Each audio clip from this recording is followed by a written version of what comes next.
Hey guys, I'm Tom the Tech Chap, and this is the new OPPO Reno 8 Pro, which is actually a 2-in-1. It's a phone and a mirror. Now, a big thank you to OPPO for sending this over for me to test, and I've got the Pro model here, which is launching alongside the regular Reno 8 and also a light version. And while they've had a swanky launch event in Paris, I was able to get a sneaky sample a little bit early to show you guys. So the Reno series is OPPO's mid to upper mid-range phones, with the Reno 8 Pro sitting just below the flagship Find X5 and the X5 Pro. Although it does borrow some of the tech from its flagship brothers.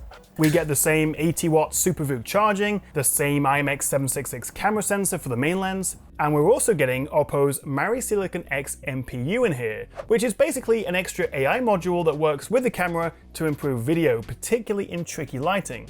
And actually, the Reno does one better than the X5 Pro with a higher quality selfie camera. In fact, this is the best front-facing camera OPPO have ever put on a phone. Not too shabby, considering the Reno 8 Pro will cost you a pretty reasonable £599. The Reno 8 Pro has definitely taken some design inspiration from the X5 Pro as well. We get this sleek single piece of glass curving up and around the camera module. It is Gorilla Glass 5 front and back, not the tougher Victus, but this thing does look good. Even if the glazed black color is a little bit hard to show off on camera, I'd probably go for the more interesting glazed green. And as you can see, this mirror finish also makes it a bit of a fingerprint magnet. This thing is incredibly thin though, at just 7.34 millimeters, and it also weighs just 183 grams. You really can feel just how thin this is when you pick it up, although I did notice because of the size of that camera module, my index finger would often rest on the corner.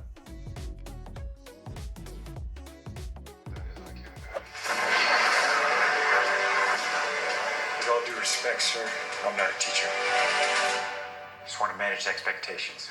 There's also no headphone jack or microSD card support, but we do get some solid stereo speakers and an IP54 rating, which means it's splash resistant, so maybe don't take it in the shower with you. Now this flat, almost bezel-less screen really does look good.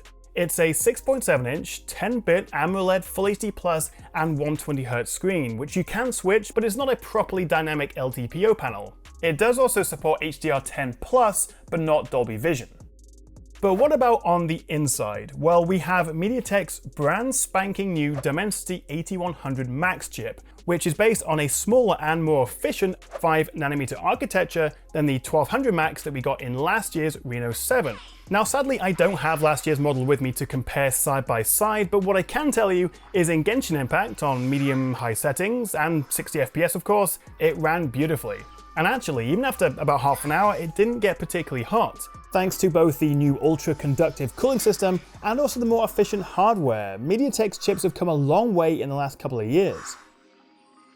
And that is paired with 8 gigs of RAM, which can be boosted up to 13 by their virtual RAM that uses some of your storage, which you may as well do since we have a very healthy 256 gigabytes of the stuff. In fact, the 8 plus 256 is the only option available for the Reno 8 Pro. One spec, one price. Now this guy ships running ColorOS 12.1.1, which is on top of Android 12. Now there are some pre-installed apps, but you can easily hide or remove these. And overall, it's fast, you have a good amount of personalization and extra options, and we should expect ColorOS and also Android 13 later this year, or at the very latest, the start of 2023. Now, as for battery life, we get a good size 4500 mAh cell, which has been getting me to about 11 PM at night with around 25% left. We do also get fast 80-watt charging, courtesy of OPPO's SuperVOOC charger, and just 11 minutes will get you up to 50%. The only downside is we don't get any wireless charging. Let's talk about this camera, because once again OPPO have put a lot of emphasis on it, and while the Find X5 Pro does still outclass it, as the Reno 8 Pro lacks a telephoto lens, and also the ultra-wide uses a lower quality sensor, importantly the main camera is roughly the same, and as I say, the selfie is even better. And first impressions, it does a pretty good job. Even in tricky lighting, colors are natural, there's a good amount of detail, and dynamic range. And I mostly shot with the AI scene enhancement mode enabled, which in low light did produce slightly better shots, although at the cost of a slower shutter speed, so it can be easier to get a blurry photo.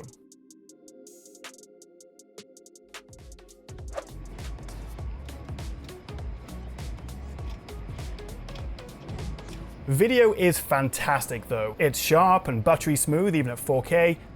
Plus, if you do have that AI mode turned on, if you're shooting in really low light, it'll automatically kick in the 4K ultra dark video mode, which uses the Silicon X AI to reduce noise, brighten the video, and improve the white balance. OPPO says it also improves dynamic range when you have lots of bright and dark areas in a scene, and in some situations it did seem to make a difference, particularly on this video I shot on the London Underground.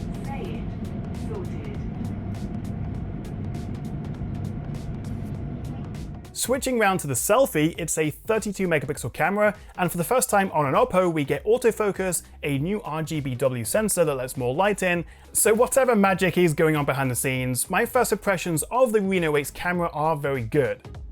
Okay, let's wrap up, and I must admit, OPPO's Reno phones haven't particularly excited me in the past. There's a lot of competition at this price point, but I think there's a lot to like here. Good performance, good battery life, a really good camera, but take that with the caveat that this is not a full review, and I do need to spend more time with the battery and the camera to get a fuller idea.